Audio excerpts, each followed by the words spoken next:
Assalamualaikum warahmatullahi wabarakatuh. Anak-anak kelas 6 yang hebat, kita bertemu kembali dalam pelajaran tematik tema 3 tokoh dan penemuan dengan muatan bahasa Indonesia. Materi kali ini adalah informasi penting dan kalimat efektif dalam teks eksplanasi. Anak-anak, bagaimana kabarnya? Alhamdulillah, semoga sehat-sehat selalu dan dalam lindungan Allah Subhanahu wa ta'ala. Sebelum pelajaran kita mulai, marilah kita membaca basmalah bersama-sama agar apa yang kita pelajari nanti lancar dan bermanfaat. Bismillahirrahmanirrahim. Anak-anak, muatan pelajaran kali ini dengan kompetensi dasar 3.2 menggali isi teks penjelasan atau eksplanasi ilmiah yang didengar dan dibaca. Sedangkan indikatornya adalah 1. Siswa dapat menemukan informasi penting dalam teks eksplanasi. Yang kedua, siswa dapat mengidentifikasi kalimat efektif dalam teks eksplanasi. Nah, sekarang menemukan informasi penting dalam teks eksplanasi. Bagaimana cara kita mencari informasi penting yang ada dalam teks eksplanasi? Nah, mari kita ulangi lagi tentang teks eksplanasi pada pertemuan minggu yang lalu. Teks eksplanasi terdiri atas beberapa paragraf yang berisi informasi penting. Nah, kalian dapat menemukan informasi penting dalam teks eksplanasi. Sedangkan cara menemukan informasi penting dari teks eksplanasi adalah yang pertama, kalian masih ingat ya, teks eksplanasi terdiri dari apa saja kemarin? Pernyataan umum atau pembukaan. Kemudian deret penjelas atau isi. Yang ketiga, kesimpulan atau pendapat penulis. Ini isi dari teks eksplanasi. Nah, bagaimana kita bisa menemukan informasi penting pada pernyataan umum, deret penjelas, ataupun kesimpulan? Nah, sekarang yang pertama, kita mencari informasi penting pada pernyataan umum atau pembukaan. Ya, itu dalam paragraf, yaitu yang menuliskan apa topik ya. Apa topik masalah yang disampaikan penulis. Nah, pada pernyataan umum tersebut ya, menuliskan topik masalah yang disampaikan penulis. Itu informasi pentingnya. Kemudian pada deret penjelas, yaitu isinya kalimat yang mendukung topik utama yang disampaikan pada paragraf pertama.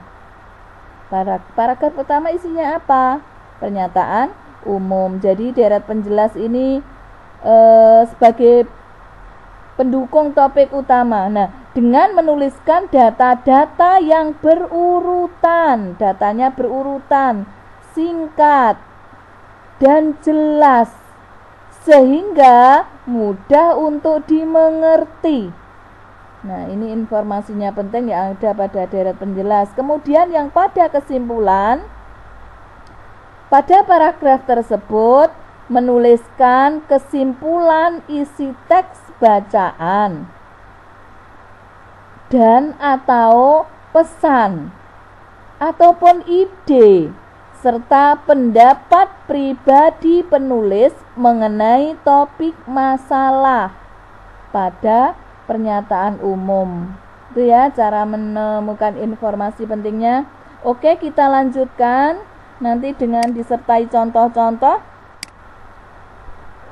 Nah, menemukan informasi penting dalam teks eksplanasi juga bisa diperoleh dari menjawab pertanyaan apa, siapa, di mana, kapan, mengapa, dan bagaimana. Itu cara mencari informasi penting. Nah, ini contoh bacaan. Mari kita baca, kalian mendengarkan. Radio dan manfaatnya. Sejak ditemukan pada tahun 1929, radio menjadi salah satu penemuan yang berpengaruh. Radio merupakan salah satu dan banyak media massa elektronik yang digunakan untuk menyampaikan suatu informasi atau berita. Radio juga dapat digunakan untuk mendengarkan lagu-lagu terbaru. Paragraf kedua, selain untuk menyampaikan berita dan mendengarkan lagu, ada beberapa manfaat radio, yaitu 1. Radio memudahkan orang-orang yang belum atau tidak bisa baca tulis untuk mendapatkan informasi atau berita. 2. Mendengarkan radio akan melatih kita untuk fokus terhadap apa yang kita dengar. 3. Dapat melatih konsentrasi kita, karena kita perlu berkonsentrasi dalam mendengarkan agar seluruh informasi dapat kita terima dengan baik. 4. Seiring perkembangan zaman, radio dapat didengarkan melalui koneksi kita, melalui koneksi internet, sehingga banyak para pendengar juga dapat mendengarkan radio dari ponsel pintar mereka. 5. Kita dapat mendengarkan radio sambil melakukan pekerjaan lain, karena saat mendengarkan radio hanya indera pendengaran yang dipakai. 6. Radio adalah media elektronik termurah dan tercepat dalam menyampaikan berita. Pesan dapat didengar para pendengar dalam waktu yang bersamaan di setiap wilayah setelah berita diudarakan.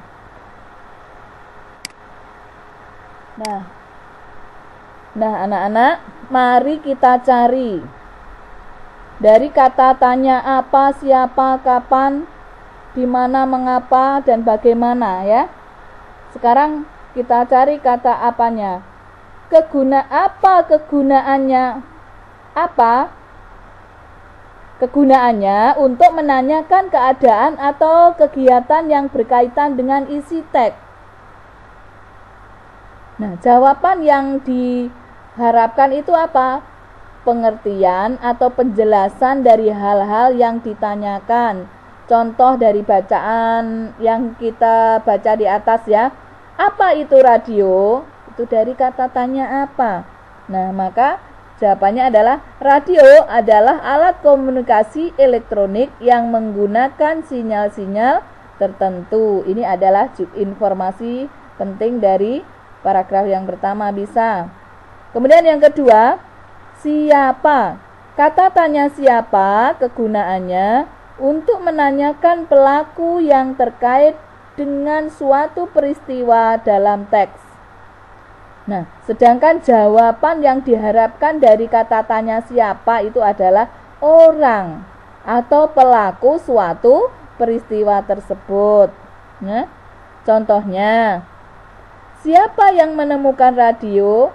Nah, ini Guglielmo Marconi. Itu jawabannya. Berarti kalau siapa itu orang atau pelaku. Sekarang kata tanya kapan? Kapan kegunaannya untuk menanyakan waktu terjadinya suatu peristiwa dalam teks. Sedangkan jawaban yang diharapkan dengan kata tanya kapan itu adalah apa? Kapan itu waktu, ya, berarti jam, hari, bulan, tanggal, tahun, ataupun lama sebuah peristiwa. Contohnya dalam kalimat, kapan radio ditemukan? Tahun 1929. Itu. Oke, kita lanjutkan. Kata tanya di mana? Kegunaannya untuk apa? Untuk menanyakan tempat atau lokasi peristiwa dalam teks. Jawaban yang diharapkan dari kata di mana adalah suatu tempat peristiwa berlangsung atau tempat yang sedang digunakan dalam teks tersebut. Contohnya, di mana Marconi lahir? Italia. Berarti di mana itu tempat berlangsungnya suatu peristiwa. Kemudian mengapa? Kata tanya mengapa kegunaannya untuk menanyakan alasan terjadinya suatu peristiwa. Nah, jawaban yang diharapkan apa? Penyebab suatu peristiwa yang dapat terjadi. Contoh dalam kalimat sekarang. Mengapa radio dibutuhkan? Nah, ini sebabnya apa? Kenapa kok dibutuhkan? Itu jawabannya berarti apa? Penyebab. Karena kita dapat mendengarkan musik dan memperoleh informasi dari radio. Kemudian yang kelima, kata tanya bagaimana. Ini kegunaannya untuk menanyakan cara atau proses berlangsungnya suatu peristiwa serta menanyakan keadaan tokoh atau lingkungan dalam teks. Nah, kata tanya bagaimana, ini jawaban yang diharapkan apa? Yaitu suatu keadaan ataupun proses terjadinya peristiwa dalam teks. Keadaan ataupun proses. Nah, contoh dalam kalimat sekarang. Bagaimana cara kerja radio? Berarti apa? Proses terjadinya radio itu cara kerjanya bagaimana? Nah, ini jawabannya yang diharapkan adalah gelombang radio dipancarkan oleh gelombang pembawa, lalu oleh lapisan udara gelombang radio dipantulkan pada lapisan ionosfer. Setelah itu dipantulkan kembali ke bumi dan ditangkap oleh menara penerima sinyal.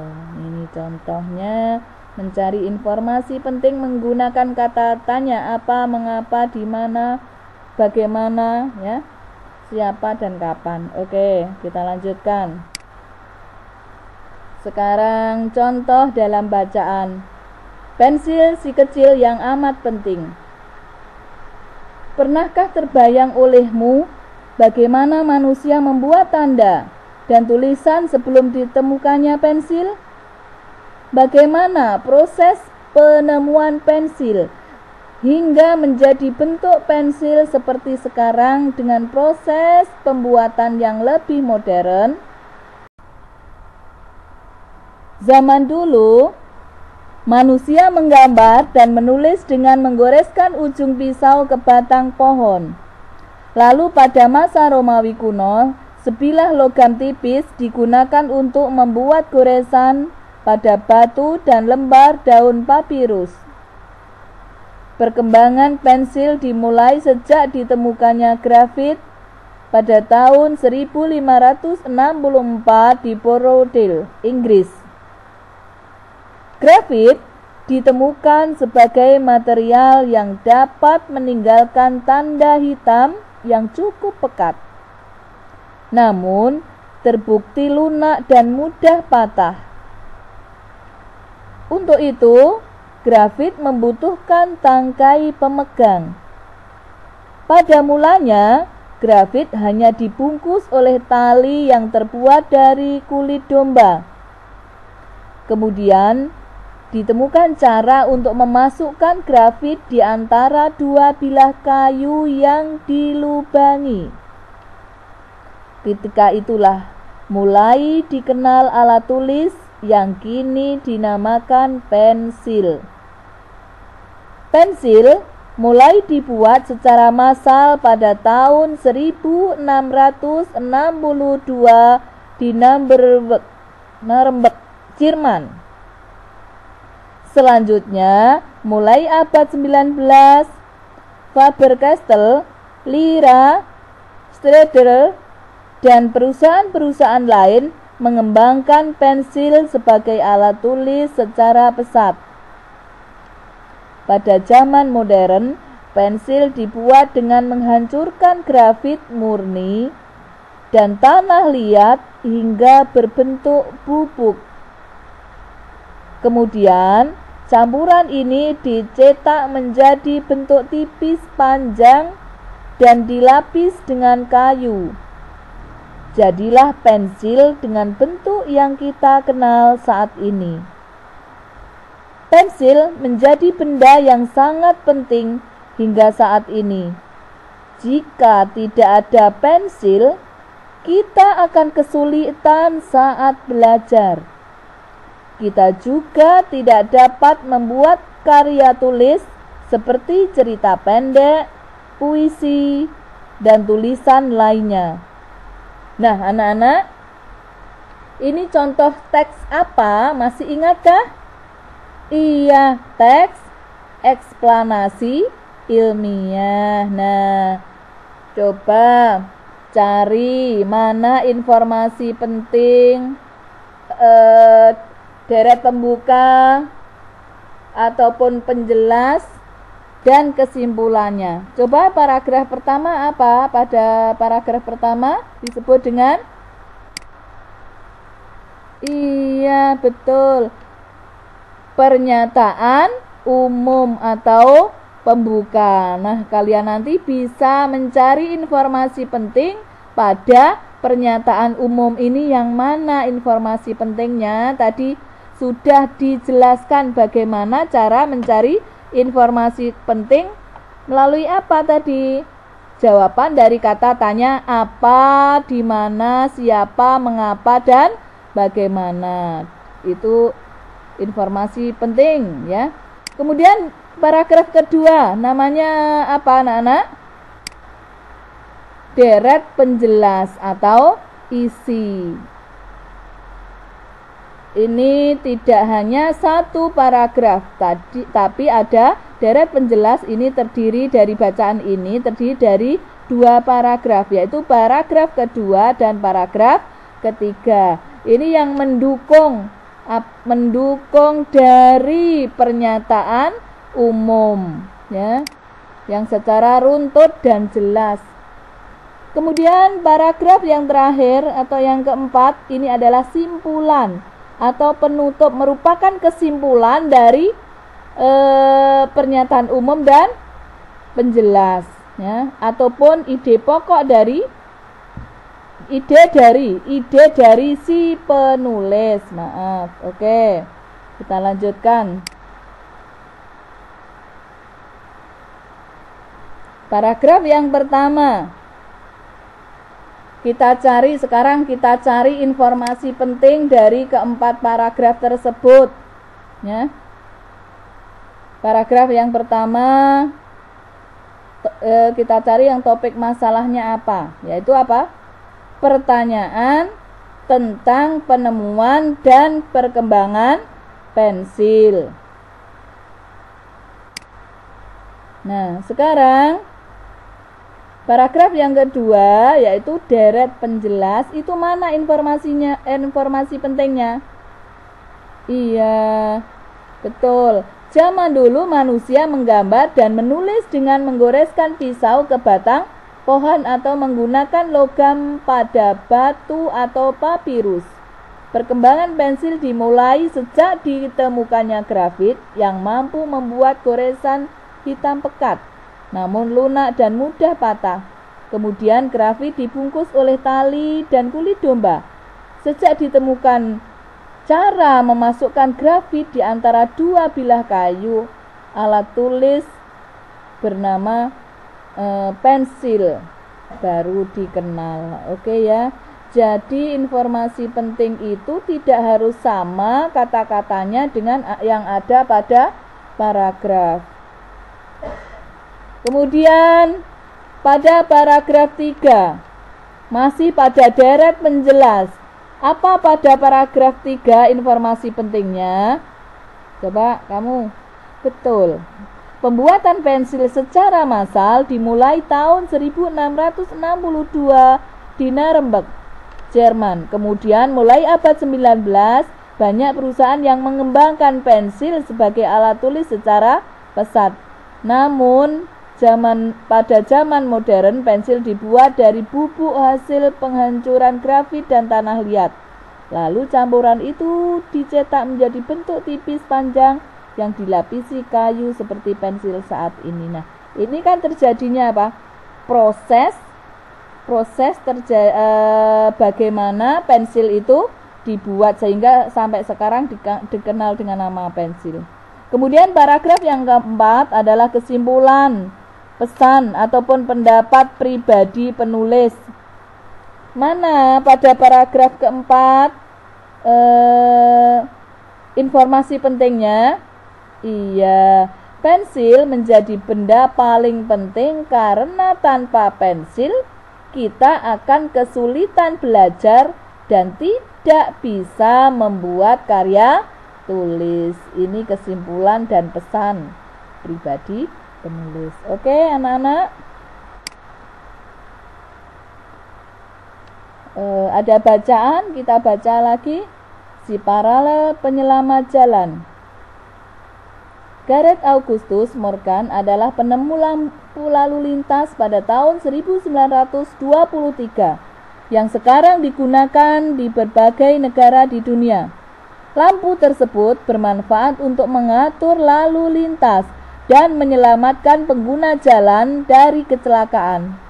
Morgan, seorang warga Amerika berkulit hitam yang peduli dengan keselamatan orang lain. Ia terpanggil untuk menciptakan sistem lampu lalu lintas setelah menyaksikan seringnya terjadinya kecelakaan antara mobil dengan kereta kuda. Lampu lalu lintas temuan Morgan menggunakan rangkaian paralel. Berbeda dengan rangkaian seri yang disusun sebaris. Rangkaian paralel adalah rangkaian listrik yang disusun berderet di mana masing-masing lampu memiliki rangkaian tersendiri yang terhubung kepada sumber energi. Oleh karena itu, apabila ada satu atau lebih komponen yang rusak atau dicabut, maka komponen lainnya akan tetap berfungsi tanpa gangguan sama sekali. Prinsip kerja sebuah lampu lalu lintas adalah terdapatnya 3 buah lampu yang saling terhubung secara paralel. Sungguh mulia tujuan Morgan menciptakan lampu lalu lintas. Dapat dibayangkan jika tidak ada lampu lalu lintas di jalur jalan raya yang ramai. Sebuah penemuan yang baik tentunya akan memberikan manfaat bagi banyak orang. Nah, coba anak-anak, ini mana paragraf pertama? Berisi apa? Pernyataan umum atau pembuka. Kemudian paragraf kedua tentunya deretan penjelas atau isi. Kemudian yang ketiga adalah kesimpulan atau penutup. Berisi ide pribadi dari penulis. Nah, kita insya Allah kalian sudah paham sekarang cara mencari informasi penting dari bacaan tersebut. Dari paragraf pertama, apa informasi pentingnya? Itu Gareth Augustus Morgan adalah penemu lampu lalu lintas. Dari deret penjelas, ini lampu lalu lintas temuan Morgan menggunakan rangkaian paralel, yaitu disusun secara berderet. Jika salah satu atau lebih komponen rusak atau dicabut, komponen lainnya tetap berfungsi karena masing-masing lampu terhubung dengan sumber energi. Itu informasi pentingnya. Kemudian cara mencari informasi penting. Pada paragraf selanjutnya, kesimpulan. Pada kesimpulan atau pesan atau pendapat pribadi penulis. Apa? Ini. Tujuan Morgan sangat mulia karena lampu lalu lintas ciptaannya memberikan manfaat bagi banyak orang di jalan raya. Oke anak-anak, informasi penting itu kata-katanya tidak harus sama persis dengan apa yang ada pada kalimat di paragraf tersebut. Oke. Nah, untuk Mencari informasi penting pada teks ilmiah, insya Allah kalian sudah paham. Kita teruskan mengidentifikasi kalimat efektif dalam teks eksplanasi. Nah, informasi dalam kalimat eksplanasi ditulis menggunakan kalimat efektif agar dapat dipahami pembaca dengan mudah. Apa kalimat efektif itu? Kalimat efektif adalah kalimat yang disusun dengan memperhatikan pedoman umum ejaan bahasa Indonesia. Kalimat efektif adalah kalimat yang sesuai dengan tata bahasa, baik dari segi ejaan dan tanda bacanya. Nah, sekarang apa saja ciri-ciri kalimat efektif? Yang pertama, kalimat efektif itu menggunakan kata-kata baku. Yang kedua, kalimat efektif itu hemat. Tidak boros berarti ya, tidak boros kata. Kemudian, tidak menuliskan kata-kata yang bermakna sama atau bermakna ganda. Ciri kalimat efektif yang ketiga, terdiri atas struktur kalimat yang berurutan dan bermakna logis. Nah, oke, kita cari contoh-contohnya nanti setelah ini.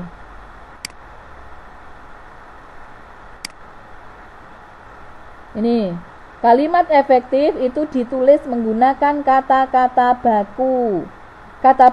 Kata-kata baku ini dapat ditemukan dalam Kamus Besar Bahasa Indonesia atau KBBI. Misalnya, ya, kata apotik, ini kata bakunya, merupakan kata baku dari kata apotik. Yang betul apa? Apotek. Karena kalau kita teruskan apoteker, bukan apotikir. Apotikir, ya, apoteker. Nah, itu ya. Kata izin, yang betul izin. Nah, ini kata baku izin ini merupakan kata baku dari kata izin. Izin kata bakunya apa? Izin. Apotik kata bakunya adalah apotek.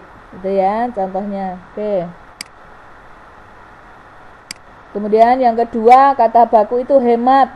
Tidak menuliskan kata yang bermakna sama atau tidak menuliskan kata yang bermakna ganda atau pemborosan kata. Contohnya, para tamu-tamu duduk di kursi.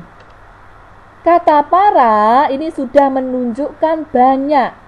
Dan tamu-tamu juga menunjukkan tamu yang banyak. Nah, kita dapat menghilangkan salah satunya. Ini kalimat efektifnya. Tamu-tamu duduk di kursi atau para tamu duduk di kursi. Ambil salah satunya atau buang salah satunya. Itu berarti kan pemborosan kata. Sudah ada para, ada tamu-tamu. Oke, kita lanjutkan. Yang ketiga, kalimat efektif tersusun secara sistematis dan mudah dipahami. Contohnya, mereka menyetujui daripada keputusan itu.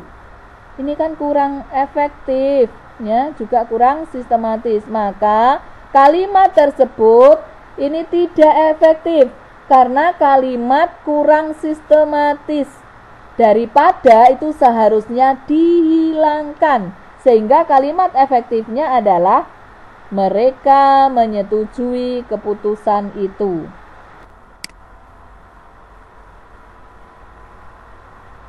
Nah, sekarang contoh kalimat efektif dan tidak efektif. Nah, ini kita melihat contoh kalimat yang tidak efektif. Yang pertama, radio merupakan salah satu dari banyak media massa elektronik. Ini kurang efektif, maka kita cari kalimat efektifnya. Coba, bagaimana? Iya, ini kalimat efektifnya adalah radio merupakan salah satu media massa elektronik. Nah, perhatikan, mana ini tadi yang dihilangkan? Dari banyak. Oke, Kemudian yang kedua, radio memudahkan orang-orang yang belum atau tidak bisa baca tulis untuk mendapatkan informasi atau berita. Anak-anak, ini perlu kalian ketahui, ini dari bacaan yang kita baca di atas tadi, ya. Jadi kamu bisa mencari dalam bacaan itu, ya. Ini tidak efektif. Kemudian kita jadikan kalimat efektif. Mana yang hendaknya kita hilangkan? Coba. Ini ya, sama, bermakna ganda. Yang belum tahu atau tidak bisa, ini ambil salah satu. Maka kalimat efektifnya adalah radio memudahkan orang-orang yang tidak bisa baca tulis untuk mendapatkan informasi atau berita. Sehingga ini efektif, ya, tidak ganda, tidak pemborosan kata. Kemudian yang ketiga contohnya, banyak para pendengar juga dapat mendengarkan radio dari ponsel pintar mereka. Ini kalian bisa melihat mana yang tidak efektif. Iya, sudah ada banyak, masih ada para, maka diambil salah satu atau dihilangkan salah satu. Sehingga kalimat efektifnya yang kita buat adalah banyak pendengar juga dapat mendengarkan radio dari ponsel pintar mereka. Sehingga kata para itu tadi kita hilangkan, kita tiadakan. Oke?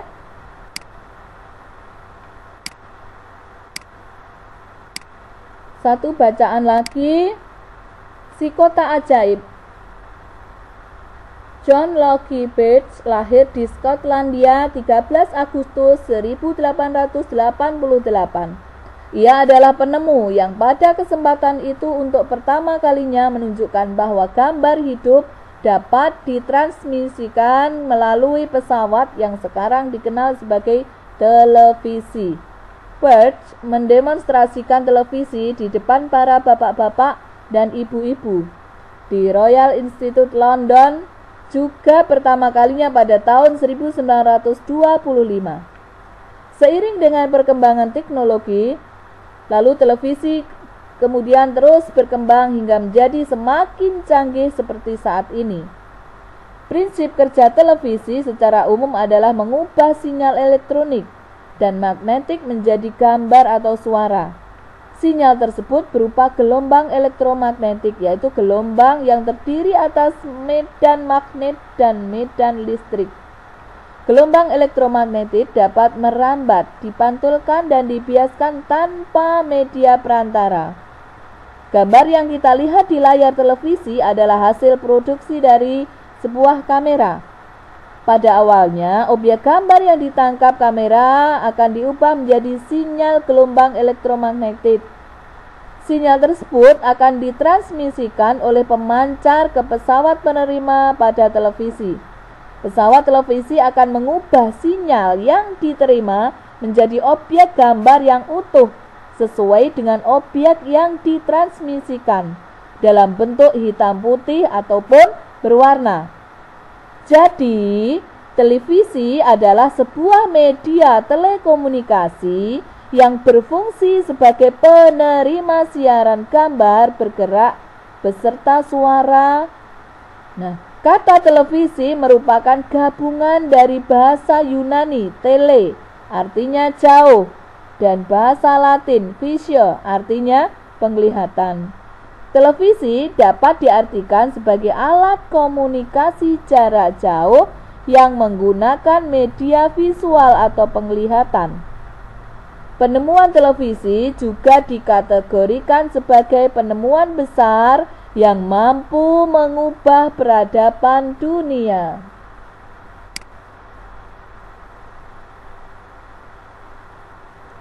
Nah, anak-anak, coba teks eksplanasi ilmiah ini kalian cari pembukanya, kemudian penjelas, deret penjelas, kemudian simpulannya. Deret yang pertama apa?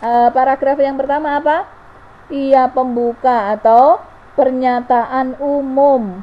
Yang kedua adalah paragraf kedua, isinya adalah deretan penjelas atau isinya yang mendukung pernyataan umum. Kemudian yang ketiga adalah kesimpulan dari deretan penjelas dan pernyataan umum atau disebut penutup, ya. Bisa berisi kesimpulan ataupun dari pengarang atau penulisnya. Kemudian kita mencari kalimat informasi penting dari paragraf tersebut.